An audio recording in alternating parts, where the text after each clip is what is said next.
Sibling rivalry? It's a bitch. But deadly? That's a whole new level of messed up. I'm Mark, by the way, 52 years old, been teaching history at the local high school for, well, let's just say longer than I care to admit. Never married, no kids. Some might call it a boring life. And maybe they'd be right, up until about a month ago, before my family decided to audition for their own true crime documentary. I always figured my 15 minutes would be about the American Revolution, not this mess. Dad, Robert, he was a self-made man, all right. Grew up dirt poor, worked his tail off to build Robert Construction into something respectable. He wasn't the type to brag, but you could see the pride in his eyes every time he drove past one of his buildings. He instilled in us this competitive spirit. Problem was, it wasn't healthy. It was more like a constant battle for his approval. He'd pit us against each other, almost intentionally. David, why can't you be more like Chris and take risks? Then, to Chris, why can't you be more responsible like David? He'd say those things with a glint in his eye, like he was enjoying the show. And me? Mark, why can't you be more something? I never quite figured out what that something was. Maybe just less invisible. That's me. David, Mr. Perfect. Golden child syndrome through and through. He lived to please Dad.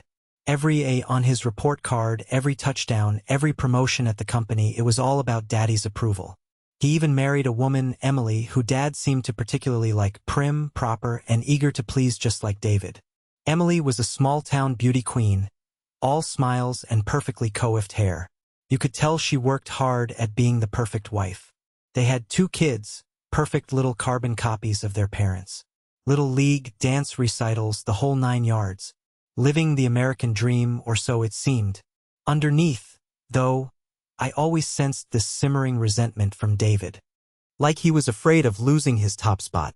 Always looking over his shoulder, making sure he was still the favorite. He collected trophies like they were going out of style, and Dad ate it up every time.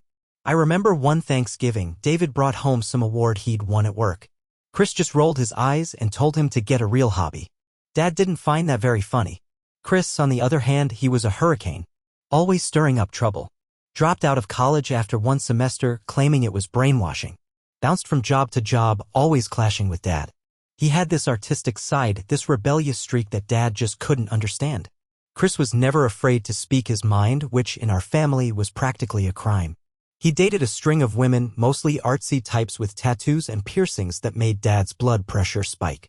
One girl had a full sleeve of dragons, and Dad almost had a stroke when he saw it. Chris would just grin and say, "She's expressing herself, Dad." He was always the outsider, the black sheep. But deep down, I think he just wanted to be accepted, to be loved unconditionally. He craved Dad's affection, and he never got it. He tried, mind you. He tried to impress Dad with his pottery, his paintings, even that awful punk band he was in for a while. But nothing was ever good enough. Dad just saw it as a waste of time. I was the observer, the mediator. Always trying to smooth things over, to keep the peace. I saw the cracks in our foundation long before anyone else did. Teaching offered me a quiet escape. The predictable routines, the intellectual stimulation, it was a welcome contrast to the chaos of my family. I poured myself into my work, grading papers late into the night, losing myself in the stories of the past. My students kept me young, kept me engaged. They didn't come with decades of baggage and bitter rivalries. They were just kids trying to figure things out, and I liked being a part of that. I enjoyed my students. They were young, had their whole lives ahead of them. Dad's death. It was a shock, even though he wasn't getting any younger. He'd been complaining about his heart for years, but he always brushed it off. "Just getting old, Mark," he'd say. One minute he was yelling at David about some construction project that was behind schedule. The new shopping mall out on Highway 16, the one that was already over budget and behind schedule. The next he was clutching his chest and collapsing on the living room floor. Gone. Just like that. Felt surreal. Like a scene from a bad soap opera. At the funeral, David was stoic, the perfect grieving son. Emily by his side, dabbing at her eyes with a tissue. Her face a mask of practiced sorrow. Chris was a mess, red-eyed and shaking. He kept muttering about how he wished he'd told Dad he loved him one last time. I just felt numb, like I was watching a play, and I didn't know my lines. The church was packed, mostly with people who'd done business with Dad over the years. They all came to pay their respects, but I could see the calculations in their eyes, wondering what this meant for them, for their own bottom line. The will reading was a joke. A cruel, twisted joke. David gets the company, the house, everything he ever wanted. He was practically salivating. Chris gets the gun collection, a consolation prize for a lifetime of disappointment. Dad knew Chris loved those guns, but he also knew it wouldn't make up for the years of neglect. And me? 50 grand. Pat on the head. Thanks for not causing too much trouble, Mark. Here's some pocket change. It wasn't about the money, not really. It was about the message. I was still invisible, still irrelevant. The lawyer, Mr. Henderson, cleared his throat, adjusting his tie. He looked like he was enjoying this far too much. And to my son, Mark, I leave the sum of $50,000. Lawyer intoned. I glanced at David. A barely perceptible smirk played on his lips. He knew. He knew how this would play out. He'd probably seen the will beforehand. Maybe he'd even helped Dad write it. The thought made my stomach churn. I told myself to be grateful. 50 grand was nothing to sneeze at. I could finally fix up the old house, maybe even take that trip to Europe I'd always dreamed of. But the resentment lingered. The feeling that I'd been cheated, not just out of money, but out of respect, out of love. The money would solve very little. Dad knew that too. He knew exactly what he was doing. He always did. Chris's death. That's when things went from bad to insane. Suicide? Bullshit. Chris was angry, impulsive, but he wasn't suicidal. He'd called me the night before, ranting about the will, about how Dad had always favored David, about how unfair life was. But he was still Chris, still full of fire. He was planning to challenge the will, to expose Dad's secrets. He wouldn't have killed himself. He had too much fight in him. I knew him better than anyone. We used to sneak out of the house as kids and go exploring in the woods. He was always the brave one, the one who wasn't afraid to take risks. The idea of him just giving up, it didn't make any sense. The police, they barely investigated. Small town, a troubled guy with a history of problems. Case closed. Another statistic. Sheriff Brody gave me that pitying look, like I was just some crazy old schoolteacher. I tried to tell them that something was off, that Chris wouldn't have done it. But they brushed me aside. Just grieving, Mr. Johnson. It's a difficult time. They didn't want to hear it. They'd already made up their minds. Then came the phone call from David. David sounded like he was talking through a mouthful of cotton. Mark, you gotta meet me. Something important. About the will. His voice was strained, barely a whisper, like he was afraid someone was listening. He wouldn't say what it was over the phone, just that it was urgent, that it couldn't wait. I agreed to meet him at the old diner on the edge of town, the one we used to go to as kids. The Blue Moon Diner. It hadn't changed in 50 years. Same cracked vinyl booths, same greasy burgers, same grumpy waitress. That's when my gut started screaming at me. Something was seriously wrong. David wasn't just nervous, he was terrified.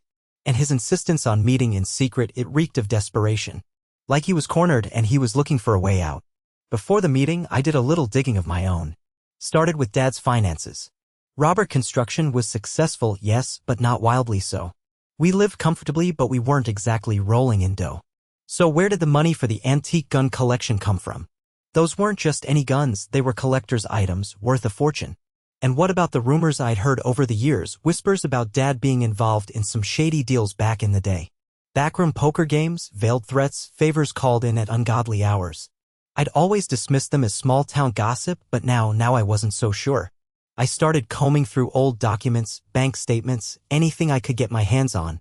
I even broke into Dad's old office, the one he kept locked up in the basement. It was like peeling back layers of an onion, each layer revealing something more rotten than the last. Dad wasn't just a successful businessman, he was a master of deception.